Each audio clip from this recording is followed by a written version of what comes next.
ইন্নাকা হামিদুম মাজিদ। আল্লাহুম্মা বারিক আলা মুহাম্মাদি ওয়া আলা আলি মুহাম্মাদ কামা বারাকতা আলা ইব্রাহিম ওয়া আলা আলি ইব্রাহিম ইন্নাকা হামিদুম মাজিদ। সমস্ত প্রশংসা মহান মালিকের দরবারে শুকর আদায় করি যে আল্লাহ পাক রব্বুল আলামিন আমাদেরকে আসার বসার সুযোগ দান করেছে বলে আলহামদুলিল্লাহ। এখন কোরআনুল কারীম আমি আপনাদের মাঝে সূরা তহা থেকে 124, 125, 26, 27, 28 আয়াতের কিছু অংশ আপনাদের মাঝে তেলাওয়াত করতেছি। আল্লাহ পাক আয়াতের ভিতর থেকে আমাদেরকে কী বলেছেন, কী বিষয়গুলো বোঝানো হয়েছে। প্রথমে হইল আসলে সূরা তহার 124 নম্বর আয়াত থেকে সংক্ষিপ্ত আকারে আমরা কিছু কথা বলবো ইনশাআল্লাহ, আল্লাহ যদি তৌফিক দান করে। আমার তৌফিক ইল্লা বিল্লাহ। أعوذ بالله من الشيطان الرجيم بسم الله الرحمن الرحيم ومن أعرض عن ذكري فإن له معيشة ضنكا ولا نحشره يوم القيامة أعمى। আল্লাহ আয়াতে কারিমের ভিতরে বলেন, এই আয়াতটা সূরাতুত তাহা। আল্লাহ পাক এই আয়াতের ভিতরে কি বলেছেন, আল্লাহ পাক এই আয়াতের থেকে আমরা কি শিক্ষা নিব, কি জানবো, কি বুঝবো। তো আল্লাহ এখানে আয়াতের থেকে বলেছেন, আর যে আমার স্মরণ থেকে মুখ ফিরে নিবে এবং তার জন্য হবে নিশ্চয় এক সংকুচিত জীবন, আমি তাকে কিয়ামত দিবসে উঠাবো অন্ধ অবস্থায়। তো আল্লাহ আয়াতে কত গুরুত্বপূর্ণ কথা বলেছেন। এখানে দুটো বিষয় বলা হয়েছে যে সূরা মুনাফিকুনের ভিতরে আল্লাহ বলছেন, ইয়া আইয়ুহাল্লাযিনা আমানু লা তুলহিকুম আমওয়ালুকুম ওয়া লা আওলাদুকুম আন যিকরিল্লাহ ওয়া মান ইয়াফআল যালিকা ফাউলাইকা হুমুল খাসিরুন। আল্লাহ এখানে শেষে যে খাসিরুন শব্দ দিয়েছেন, বহু বচন, এক বচন না বহু বচন, সকল মানুষই আল্লাহ বলছেন, হে ঈমানদারগণ, তোমরা ধন সম্পদ সন্তান সন্ততি কি আল্লাহর জিকির হইতে স্মরণ হইতে গাফেল হইও না। যদি তোমরা আল্লাহর জিকির বা স্মরণ হইতে গাফেল হও তাহলে তোমরা সকলেই ক্ষতিগ্রস্ত। সকলকে বোঝানো হয়েছে। খাসিরুন শব্দের অর্থ হলো আমরা সকলেই ক্ষতির অন্তর্ভুক্ত। তো আল্লাহ পাক রব্বুল আলামিন এই আয়াতে বলেছেন, যারা আল্লাহর স্মরণ থেকে মুখ ফিরিয়ে দিবে আল্লাহ তাদেরকে জীবনটা সংকুচিত করে দিবেন এবং তাদের কিয়ামত দিবসে তাদেরকে কবর থেকে যখন মানুষকে উঠানো হবে তাকে অন্ধ অবস্থায় উঠানো হবে। এখন একটা গুরুত্বপূর্ণ বিষয় হলো, এখানে কোরআনুল কারীমের ভিতরে বোঝানো হয়েছে যারা আল্লাহ রসুলের নির্দেশ পথগুলো মানবে না, চলবে না, তাদের কোরআনের অনুপাতে যাদের জীবন পরিচালনা করবে না, তাদের কবরের শাস্তি হবে। সেই সংকুচিত জীবনটাকে বলা হয়েছে যে কবরে যাওয়ার পরে তাদেরকে দুই পাশের মাটি চাপ দেওয়া হবে, তাদেরকে কি করা হবে, তাদের আমলের হিসাব নেওয়া হবে, তাদেরকে ফেরেশতা এসে তাদের আমলের হিসাব নেওয়ার পরে তাদেরকে এক প্রকারভাবে তাদের জাহান্নামের শাস্তি দেওয়া হবে, তাদের কবরের দুই পাশ থেকে মাটি চাপা দেওয়া হবে, তাদেরকে সংকুচিত করা হবে। তো দুনিয়ার জীবনে এটা এরকম একটা যে তারা কোরআনুল কারীম পেল এবং কোরআনের নির্দেশাবলীগুলো তারা মানল না, কোরআনের নির্দেশের অনুপাতে তারা চলল না, আল্লাহ রসুলের বিধান মতো চলল না, তাদের জন্য এই ভয়ানক শাস্তির কথা আল্লাহ উল্লেখ করেছেন। তাহলে পরায়াতে আল্লাহ রাব্বুল আলামিন কি বলেছেন? আল্লাহ রাব্বুল আলামিন বলেন, ক্বালা রাব্বি লিমা হাশারতানি আ'মা ওয়া ক্বালা কুনতু বাসীরা। সে বলবে, আমাকে কেন অন্ধ অবস্থায় ওঠানো হলো, আমি কি দৃষ্টিশক্তি ছিলাম না?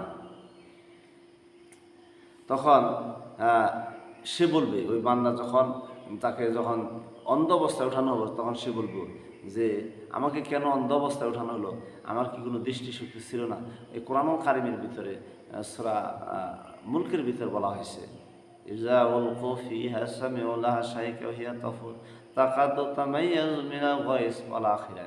আল্লাহ এই আয়াতের কারীমের ভিতরে বলছেন যে সেদিন মালিক ফেরেশতা, জাহান্নামের ফেরেশতা সবচেয়ে রাখবে এবং কেঁদে ফেটে উঠবে, গুসা করবে বান্দার উপরে। বান্দাকে বলবে এক পর্যায়ে যে তোমার কাছে কি আল্লাহ রসুলের পয়গাম যায় নাই, রসুলের বাণী পৌঁছায় নাই, তুমি তোমার আযাবের কথা শোনো নাই, তুমি কি নিয়ামতের কথা শোনো নাই? তুমি আজকে যদি আল্লাহর আযাবের কথা শুনতা, আল্লাহর নিয়ামতের কথা শুনতা, যদি তুমি আযাবকে ভয় করতা, তুমি যদি আল্লাহ পাকের শাস্তিকে ভয় করতা, তাহলে আজকে তোমাকে জাহান্নামে আসতে হতো না। সেদিন সে কান্নাকাটি করবে, আফসোস করবে, এবং এক পর্যায়ে বলবো যে আমাকে একটু সময় দেওয়া হোক, আমাকে একটু সুযোগ দেওয়া হয়, আমি দুনিয়ার জমিনে যাওয়ার পরে আমি ভালো কাজ করে তারপরে দুনিয়াতে আসব। আয়াতে কারিমের শেষে বলা হয়েছে, আমি যদি জানতাম, বুঝতাম, তাহলে জাহান্নামে আসতাম না। কে বলবে? বান্দা বলবে। এই জন্য কোরআন কারিমের ভিতরে বলা হয়েছে সেদিন তাকে অন্ধ অবস্থায় উঠানোর কারণ হলো সে আল্লাহর বিধান কোরআনকে সে মানত না, কোরআন অনুযায়ী তার জীবনকে পরিচালনা করতো না। এই জন্য তার জীবনটাকে সংকুচিত করে দেওয়া হবে। তো আল্লাহ পাক রব্বুল আলামিন পরে আয়াতের ভিতরে আল্লাহ পাক রব্বুল আলামিন বলেন, ওয়া কাযালিকা নাজজি মান আসরাফা ওয়া লাম ইউমিনু বিআয়াতি রাব্বিহি ওয়াল আযাবুল আখিরাতি আশাদ্দু আবকা। পরে আয়াতে আল্লাহ পাক রব্বুল আলামিন বলেন, এভাবে আমি মানুষেরকে প্রতিফল দান করি যে বাড়াবাড়ি করে, যে রবের দেওয়া নির্দেশাবলীগুলো ঈমান আনে না, আর আখিরাতে তার জন্য রয়েছে কঠিন আযাব ও শাস্তি। আল্লাহ আয়াতের কারিমের ভিতরে দেখেন কত গুরুত্বপূর্ণ কথা বলেছেন, যে আয়াতের ভিতরে বলছেন যে যে রবের নির্দেশ যে মানে না, রবের আইন যে মানে না, কি হবে? তার জন্য কঠিন আযাবের শাস্তির ঘোষণা আল্লাহ দিয়েছে।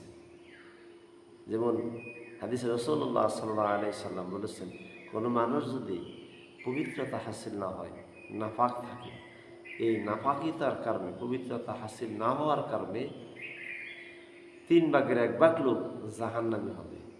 অধিকাংশ উম্মতের ভিতরে জাহান্নামী হওয়ার কারণ হলো তার একটা অংশ হবে 3/1 তারা কি করতো? পবিত্রতা হাসিল হইতো না, পবিত্রতার যে মাধ্যমগুলো আছে সেগুলো তারা মানত না, এবং তারা এভাবেই তারা কি করতো? জীবনযাপন পরিচালনা করতো। আর পবিত্রতা না হইলে পারা তাদের ইবাদত কি আল্লাহর দরবার পৌঁছবে না। এই জন্য পবিত্রতা একটা ঈমানের একটা অংশ। এই জন্য বলা হয়েছে তারা আল্লাহর দেওয়া নির্দেশাবলীগুলো মানে না। এখনও অনেক মানুষ দেখা যায় যে নামাজ পড়ে হয়তো বা, রোজা করে হয়তো বা, ভালো কাজ করে, কিন্তু দেখা যায় প্রস্রাব থেকে সে পবিত্রতা হাসিল হয় না। রাসূল সাল্লাল্লাহু আলাইহি সাল্লাম বলেছেন, এক ব্যক্তি কবর পাশ দিয়ে যাইতেছিলেন, উট দাঁড়ানো, উটটা ফাল পাড়তেছে, লাফালাফি করতেছে। রাসূল সাল্লাল্লাহু আলাইহি সাল্লাম বুঝতে পারলেন, আল্লাহ পাক তাকে এমন হিকমা এবং জ্ঞান দিয়েছিলেন, তিনি কিছু জিনিস আল্লাহ তাকে এবং কুদরতি মারফতে দিয়েছিলেন যে তিনি বুঝতে পারতেন। তো বোঝাইছে সাহাবী আজমাইনদেরকে যে এই কবরের মধ্যে আযাব হইতেছে।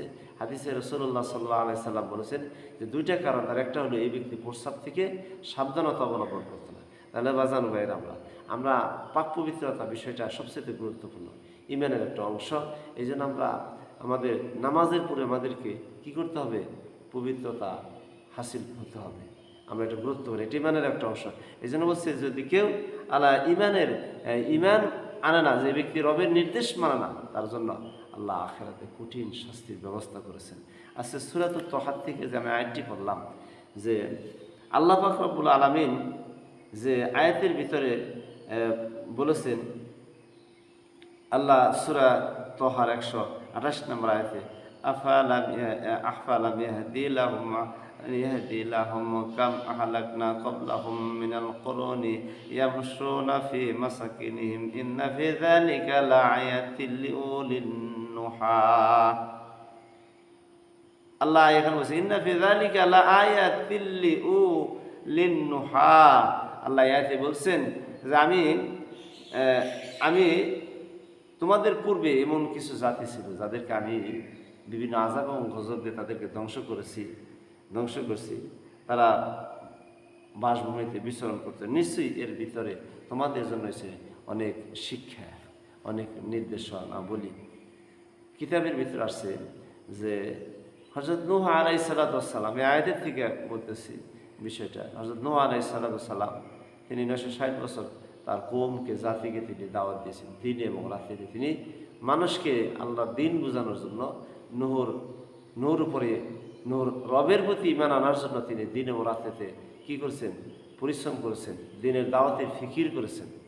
আজকে একটা বিষয় পরিষ্কার যে আমাদের মাঝে দিনের দাওয়াতের অংশটা কমে যেতেছে, যে দাওয়াত যত বেশি হবে দিন তত জিন্দা হবে। দাওয়াত এইরকম একটা জরুরত, দেহের জন্য যেমন মাথা প্রয়োজন, মাথা ছাড়া দেহের কোনো পরিচয় থাকে না, মাছের জন্য যেমন পানি প্রয়োজন।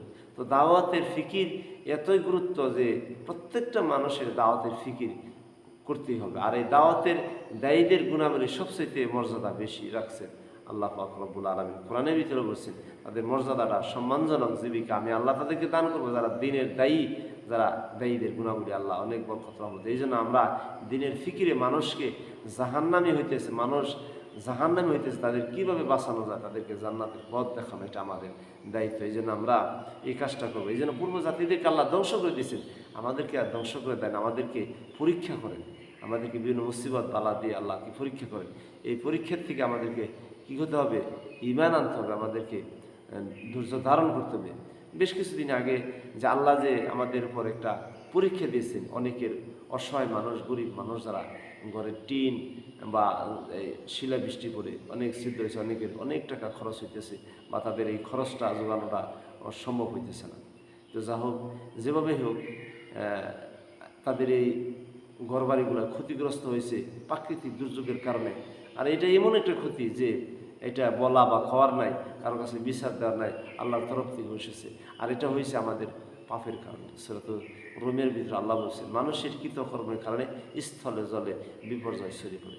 তাহলে আমরা যদি আল্লাহ পাকের স্মরণ করি, আল্লাহকে আমরা যদি মানি, আল্লাহর হুকুম যদি মানি, আমরা যদি আল্লাহ থেকে মুখ ফিরিয়ে না নেই, তাহলে আমরা অবশ্যই কী হবো, কামিয়াবি হবো, দুনিয়া আখিরাতে আমরা কামিয়াব হবো। যেহেতু আল্লাহ পাক রব্বুল আলামিন আয়াতে কারিমে বলছেন ওমান আরাদা আন যিকরি ফাইন্না লাহু মাঈশাতান দঙ্কা।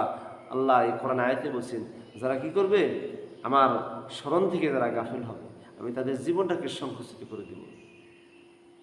এই জন্য আল্লাহ কোরআনুল কারীম সূরাতুল ইব্রাহিম বলছে, যে ব্যক্তি নিয়ামত পাইল, নিয়ামতের শুকর আদায় করলো, আল্লাহ হাজার গুণে নিয়ামত বাড়িয়ে দিবে। আর যে ব্যক্তি নিয়ামত পেয়ে নিয়ামতের না শুকরিয়া আদায় করলো, আল্লাহ তাকে কঠিন আযাবে গ্রেফতার করবে। এই জন্য বাজানো ভাইয়ের আমরা আল্লাহর স্মরণ থেকে আমরা গাফিল হব না। আজ থেকে আমরা ইনশাআল্লাহ আল্লাহর হুকুম পরিপূর্ণভাবে আদায় করার চেষ্টা করবো, 5 ওয়াক্ত নামাজ পড়ব।